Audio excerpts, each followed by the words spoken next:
It's Thursday morning here at Startups for the Rest of Us HQ, which means we're back with TinySeed Tales Season 5. In this season, we're following Harris Kenny as he grows OutboundSync. This is episode 5. It's the penultimate episode. During his time at TinySeed, Harris has had to work through some tough decisions, and he's relied on the mentorship, support, and community that the TinySeed Accelerator offers to early-stage founders. But if your SaaS company has already hit its stride with over $1 million a year in revenue, and you're not looking for funding, but you still want access to top-tier advice and mentorship and a strong founder community, that's where the TinySeed SaaS Institute comes in. The SaaS Institute offers mentorship, advice, mastermind groups, one-on-one coaching. It is a premium coaching program for folks doing 7 and 8 figures of ARR. Focuses on B2B and some B2C SaaS. And we have an amazing roster of mentors, as well as 3 incredible and accomplished coaches who are ready to work with you. If you feel like you could use some community mentorship and support, get all the details and apply to find out if you're a good fit at tinyseed.com/institute. Now let's dive into this episode. It's an old Churchill quote, but this is not the end. It's not even the beginning of the end, but perhaps it's the end of the beginning. And that's kind of my mindset right now. I feel like it's like the end of the beginning. Welcome back to TinySeed Tales, a series where I follow a founder through the roller coaster of building their startup. I'm your host, Rob Walling, a serial entrepreneur and co-founder of TinySeed, the startup accelerator for ambitious SaaS bootstrappers. Here in Season 5, we've been talking to Harris Kenny, founder of OutboundSync. During our journey with Harris, he's continued to grow his company, from zeroing in on niche clients to signing big contracts to recently hitting $35,000 of MRR. OutboundSync is showing all the signs of a healthy business, and he now has infinite runway. While he's gaining momentum, Harris is still a bit unsure of what his new phase has in store.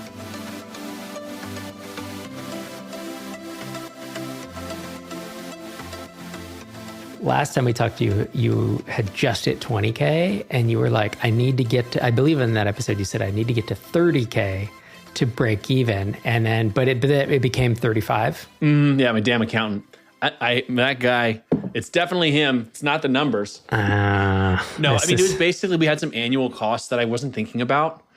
In a normal month, it is 30, but we had our SOC 2, both payments to the auditor hit, and a couple other things that are, we don't have that many annual contracts, but we have like literally 3 of them, but they all hit in Q1. So he was like, so we moved the number up to 35. Got it. And it's only been a few months since then, right? 3 months maybe since you were at 20K. So you've grown 75%. I mean, that's 15K of MRR, almost doubled MRR. Like, what is working? Like, what moved the needle for you? 2 big things. Adding integrations for other platforms. We added, Instantly has been a really big one for us. And then continuing to make Salesforce better. There's been like certain features that as soon as we ship it, we've unlocked revenue where people say, we have to have the lead object. If you don't have a lead object, we can't use your integration. And then as soon as we ship it, they get started. So that's been one part of it, one part of this like motion. And then the other one has been focusing more on partners. I actually brought on a sales coach, and I actually cut my pay to cover it because I was like, I just got to get to profitability. So focusing on the growth part of the business that's working. And I can talk about like bringing on the coach, why I did that, and the insights that we've had there, and how like every 24 hours I'm wanting to cut that expense. But I think probably because it's a good thing, just like I don't feel like stretching before I run. But so those are the 2 things, I think, integrations and partners.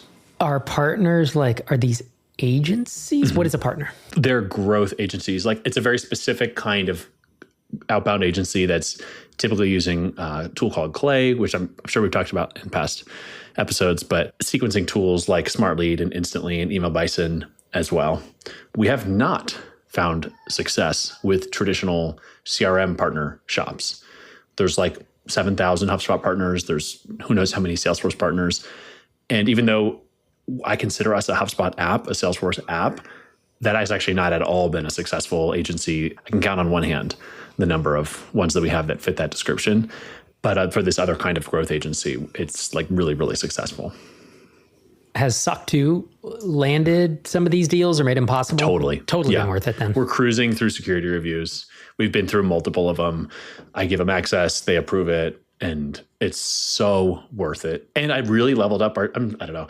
You like take these little points of pride in these random things, but I'm really proud of our trust center, which is where we have our report. And I looked at some other companies and how they did it, and I added some more documents and stuff. So it looks really legit. And so there's this like initial screener that I think people go through in their head, and we're passing that. And then when they look at the report, we worked with a good auditor. And so that's totally been worth it for sure. And it's made us better too. Like we're catching bugs better. We are building a better product because of it. Like, because I'm a non-technical founder, I think that it made us put some practices in that our engineer was probably like, we don't have to do that. And he's right. We didn't have to do it. But as we've added them, it's made us better. And so it kind of covered a blind spot for me, I think, as a non-technical founder. So I don't know how much that would apply to other people, but for me, it's been good. Harris has hit the magical milestone I like to call infinite runway. By getting to break even, he has enough cash to keep going for the foreseeable future, and this is a huge deal. And even though Harris isn't all that big on celebrating milestones, he's feeling pretty good about this one.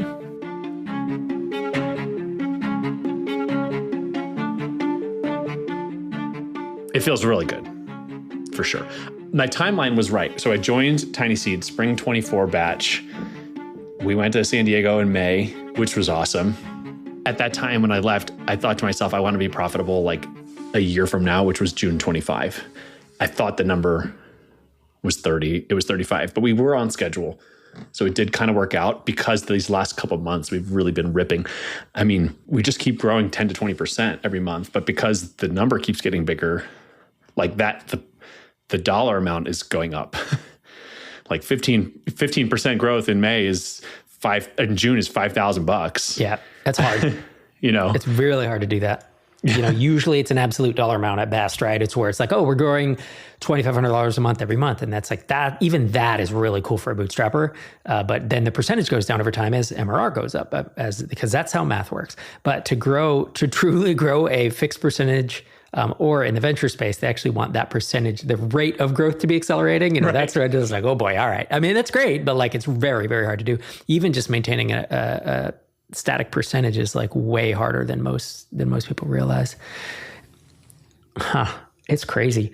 You're like executing on the right things. This doesn't happen by accident. Like, I don't want someone listening to this think like, oh man, Harris got really lucky, or this is how all successful companies happen like this. They don't. You are hitting some really, you shot a gap in a need, you saw the need, you built it, you went with your gut, you transitioned, you've done all these things, but like, it just feels to me like you really know how to focus on the right things. Does that feel like that to you? Do you think about that? Yeah, I'm saying no all the time. All the time. I mean, personally as well. Yeah. No. We'll get to that. It's time to brush your teeth, No.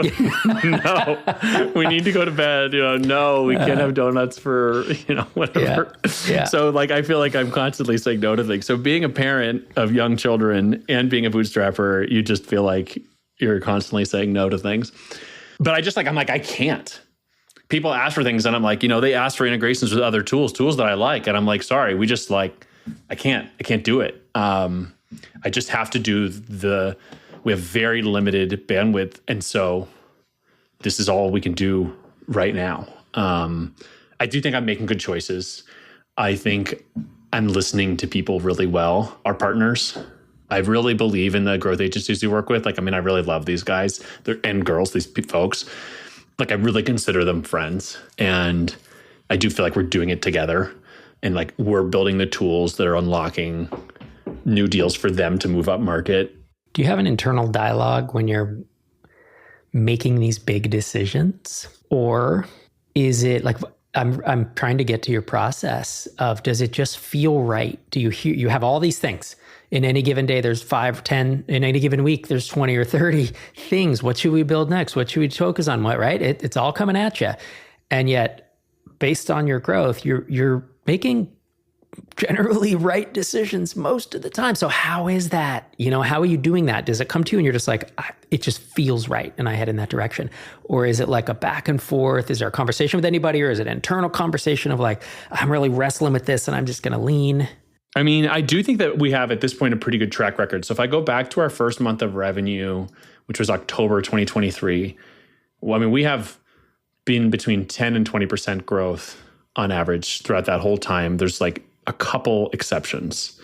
The third month was a down month. And then like right after we joined TinySeed, there was actually 2 down months as we were like metabolizing the capital. But then we have other months where the growth was like over 50%. So I do think that I am consistently making good calls so far. Why or how am I doing that? I mean, I think I'm trying to really focus on value. So I mean, I ran an agency for 3.5 years. And I ran a HubSpot agency, and then we were also doing outbound. And so what I'm trying to root what we do is in results. So it's like in the outbound world, that's meetings and that's deals, and it's booking them and then proving that you booked them. And then the block list part of our product of like, and also not like stepping on meetings and deals by emailing the wrong people. And so that I try to have be our true north of like, is this going to help people book more meetings and deals? Is this feature going to allow them to like route the data inside of Salesforce so that a sales rep can make a call? Or like, okay, well, that's a good feature. We should build that. Or do we just have to like fall on the sword and build something to account for an issue with data that we're receiving from one of the upstream partners? Because they have like weird inconsistencies sometimes. And I just think like, if we fix this, will it help our customer close another deal? Yes. Do they care that it's not our fault? No. They just say like, OutboundSync, your job is to put this data in the CRM. And so like I could wait for the upstream provider to fix it, or we can provide something in the middle to fix it. And I try to be really accountable to them. I mean, I have to credit our CSM also. He has freed up a huge amount of mental space for me to be able to focus on this stuff. There's no way. I mean, you were early on, you were like, dude, this is a no-brainer. Bring the dev on full time and get a CSM. And both of those were just massively correct. Awesome. Like that's good. That's pattern matching. Well, yeah. No, that was my gut feel, right? Well, Rob, how did you make that decision to give you that advice? And it's like, it felt right.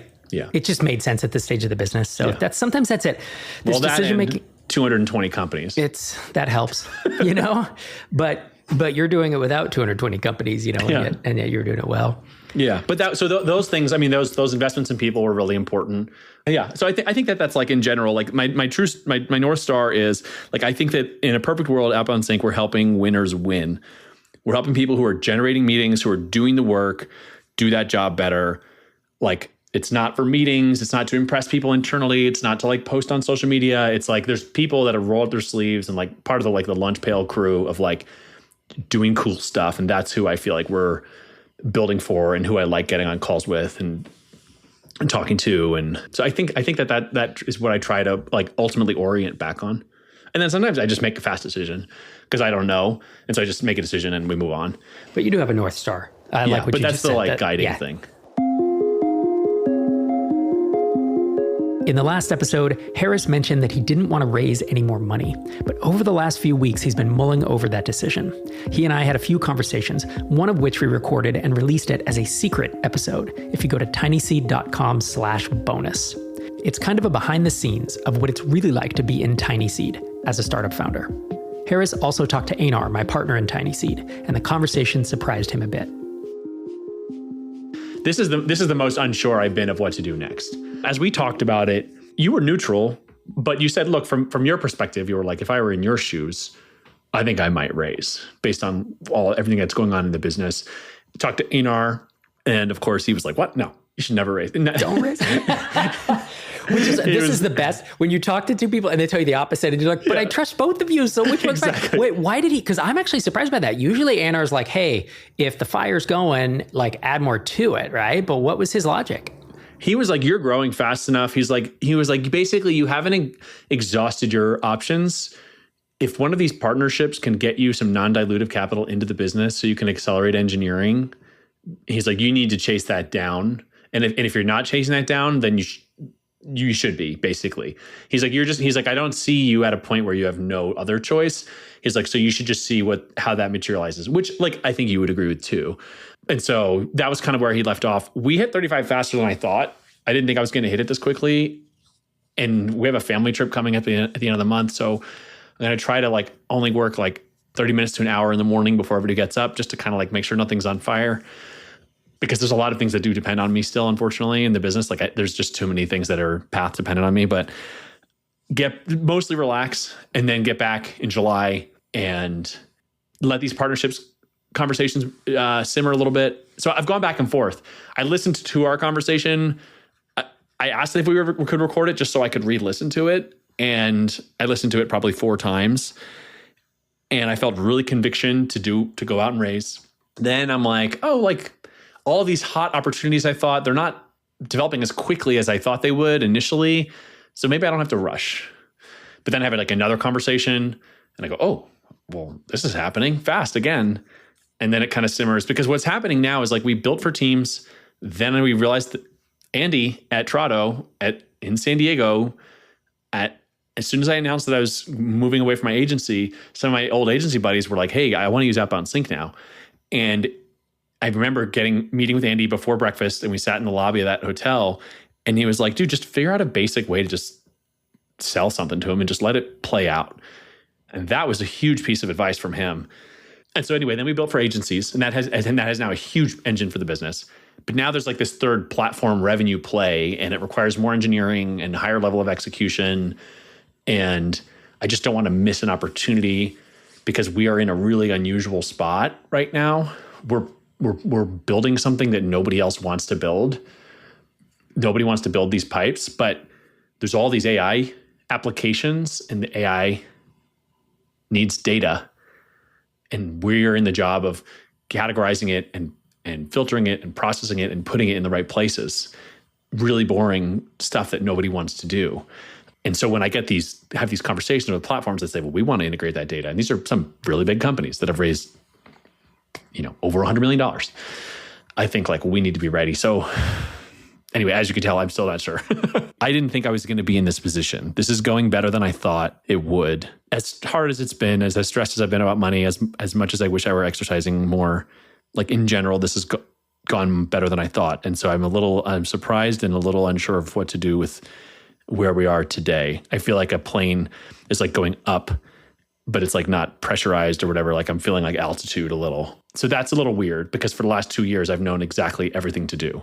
I love that when I invited you, I said, hey, let's record tomorrow before I leave for a trip. And you said, well, if you want a confused drunk walk of this decision, I said, that sounds perfect. You know why, man? Because, most of the listeners listening to this are thinking to themselves, I've been in a place where I had to make a big decision like this, whether it's fundraising or not, is not the point. It's like the agony. And it feels good to like know that other people experience this, even someone as successful as you, because even at the point you're at, again, having grown 75% in the past 3 months, like you're a model for success. A lot of bootstrappers would aspire to get where you are. Thanks. I appreciate you saying that. It does feel weird to be here, having like been a student of it for so long, starting, listen to Startups for the Rest of Us and like, walking around the park in 2020.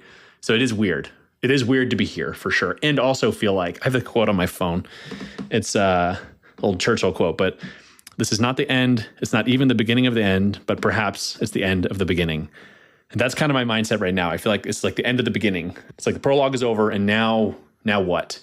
And so that's really like on my mind. It's kind of cheesy. I kind of feel like I'm like a Pinterest dad or something, but like every few months I change the wallpaper on my phone to kind of like, and that's my current mindset. Yep. You should stitch that on a pillow and put it on your bed. It'd be really cool. No, I love live, laugh, love back there. Oh yeah, exactly. And a Churchill quote. No, but I talk about like first you build a product, then you build a business, then you build a company, and then it goes even beyond that, and you build multiple orgs within a company as big as it gets. But it's like you definitely, what building a product is, and that's when you get to $5K a month, maybe $10K a month, and then like now you're like, oh, business, there's like stuff coming in and out. Do I need payroll? Like you kind of start, you hire a couple people, you make your first hires, and it's like, all right, now it's a business, and we're going to try to get to break even usually, or we're going to raise funding, whatever. And so whether that happens 20, 30, 40K, then you start rolling into building a company where it's like, oh boy, okay, I need to hire more people. I need to hire potentially, not yet, but let's say 50K more, 100K You're looking at hiring leads and managers. You're looking at getting even like company culture docs in place, which is totally outside what we're talking about now, because that's not the most important thing. But you are in this transition period of, I think, from business to start thinking more about company building. Yeah, I think that's right. For sure. I mean, there's so many things that are so inefficient right now that I've just been like, I will sacrifice anything on the altar of MRR growth, with the exception of like, my relationship with my children and my wife and stuff like that. And your ethics, but it's just been like morals. Yeah. Hey, right. But like, this is a dumb thing, like, within the context of B2B SaaS, but like, this is a dumb thing. I got to click a button 10 times, but like, just do it. Like, we're still sending Stripe payment links to people. We don't even have billing integrated into the app yet. Like, you don't need it. So it's like, you're going to hit $500,000 ARR. And it's just like, yeah, we're still figuring it out. Totally. And not even figuring it out. We still have these loose ends, and it just doesn't matter. Yeah. So I think about that, and I think like, oh man, it's so stereotypical, but people are like, we're just getting started. Now I feel like that I have the freedom to like not be as anxious about money, that we're about to go like full tilt, because I think that there's some stuff that we have this like flywheel of, we're connecting these multiple tools horizontally, but if we connected them vertically, where your email tool could talk to your LinkedIn tool, could talk to your dialer, and they're all like these on the edge best point solutions. You start talking about something that's really interesting. And then if people want to pay to like tap the pipe, basically, to be able to like pull those insights out. So then I get excited about it. And I think like, oh, this is an interesting company. And this isn't just a connector app, lifestyle business. And like, I will say, like, I don't feel like I'm in a position to give a lot of advice, but like from my experience, like swing at the pitch. Like if you think you're getting a good pitch, swing. Like I definitely think going all in on this there's not a version of this where I went halfway and it worked. Because I know multiple people that run agencies who had built almost identical versions of what we had built, and none of them have gone anywhere with their products. So I actually have a pretty good A/B test. And it's like only by saying, I'm going to do it, without saying I'm going to give away the whole company, but just saying I'm going to focus, I'm going to raise enough money, just enough, just barely enough, and I'm going to focus on this thing. Did we get here? And I just don't like have a path or a mapping in my head of like what's next. But in your head, like what are the main reasons to do it? And what are the main things that are like, ugh, I don't want to do this? I feel comfortable with you and with TinySeed. And I felt comfortable that like, of what the bet that TinySeed was placing on me when I raised that money. And I thought, this trade is so fair. If they're helping me shut down my agency, like I am happy to give away this slice of my company for that. Like no hesitation on that. The mentorship, the community, all that stuff. It was like, yeah, dude, you get in, like do it. But like from here, it's like, well, what's the like value of like each additional bit of equity in the business?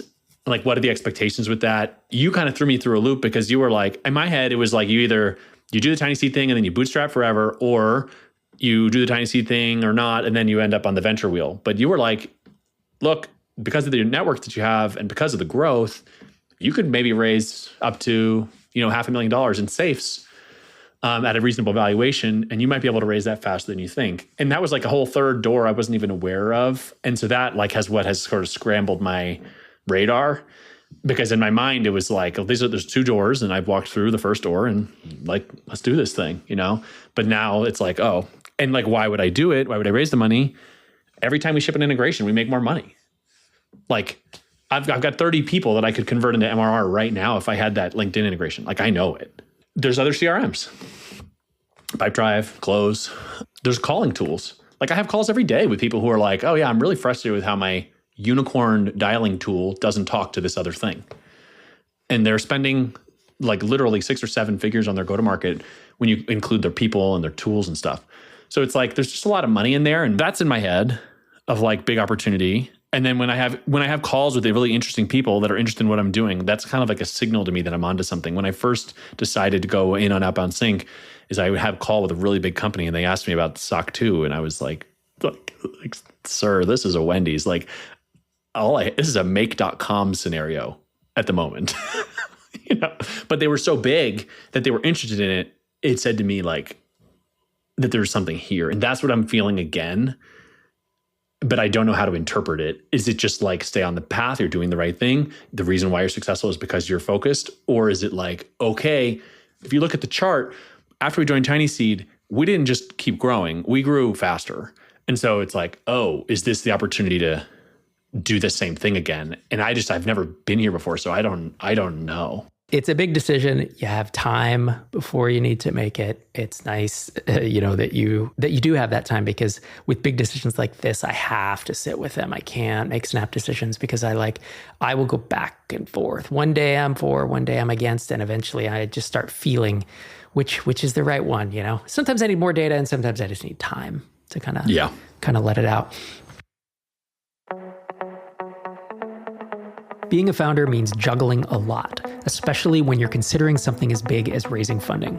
But even as Harris weighs his options, he's not taking his foot off the gas when it comes to sales. In fact, he's ramping things up. So I had been talking to Daniel Hebert. So his company is Sales MVP Lab. He's worked with multiple TinySeed founders. He's really focused on founder-led sales. And I'd been talking to him for a bit, and I was getting frustrated because deals were stalling that I felt like should have been closing. And I mean, the last time I was a quota carrying rep was in 2013. But I was like, look, I'm rusty and I'm talking too long and I'm making some mistakes on these calls.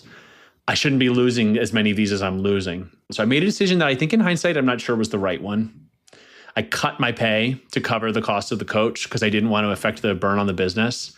And that really stressed me out more.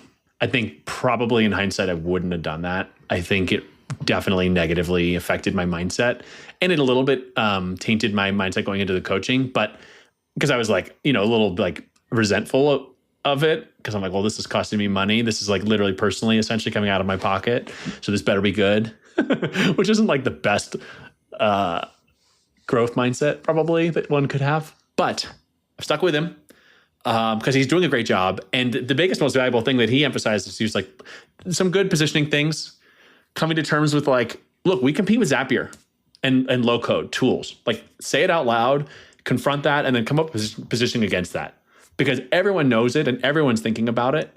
Do I need to buy a dedicated tool for this, or can I use Zapier, N8N, or Make? And I wasn't doing a good enough job of that, I think. So he helped me with that. And then he helped me with like, look, if a go-to-market, and I should know this, how many, literally hundreds of episodes have I listened to of your podcast, but like double down on the growth channel that's working. He was like, if agencies are easy, just do more of that. And I was just making this mindset mistake of like, okay, well, this part's so underperforming. If I could just lift up these direct deals, then I would be growing faster. But he was like, yeah, but like these other ones are going so great. You should just focus there. And so those two insights for him were really, really, I think, critical to the fact that why these last 2 months were so good. He understands the mindset of what it's like to work with a founder who's trying to grow their company in a way that is really unusual. And so I'm sticking with it. And I think it's been a good investment for sure. While the investment in a sales coach seems to be paying off, it's easy to get stuck in a loop of constantly second-guessing these types of decisions. These challenges often spill over into your personal life. And for most founders I know, it's tough to truly switch off work at the end of the day. So I wanted to ask Harris how he's handling it all. Are you able to compartmentalize that stress and shield your family from it? Or do you feel like it bleeds in? Sometimes it bleeds in for sure.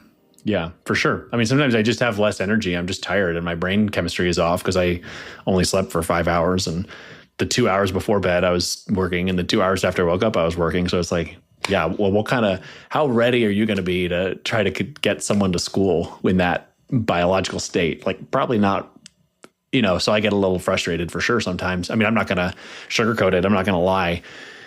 Definitely. There's times where I'm not like my best self.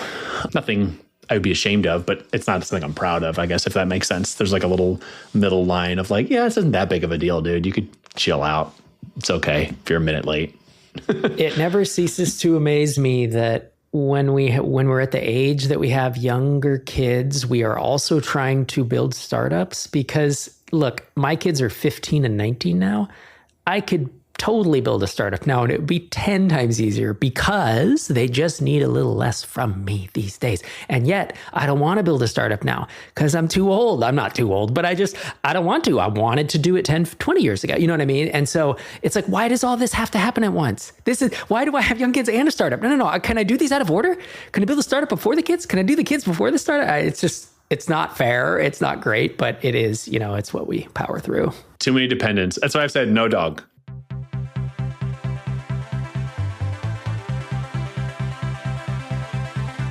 Balancing family and startups never gets easier, but Harris is making it work one decision at a time. With every step forward, new challenges and questions emerge. Will his focus on sales and careful timing help him keep up the momentum? And how will he handle the inevitable trade-offs that come with growth? We'll dig into all that and more next time on TinySeed Tales. I hope you enjoyed this episode. If you've ever wondered what it's really like inside TinySeed and want to hear a raw, candid coaching conversation between Harris and I, we put together something special for you at tinyseed.com/bonus. You should check it out. I've never released anything like this before. I hope you enjoy.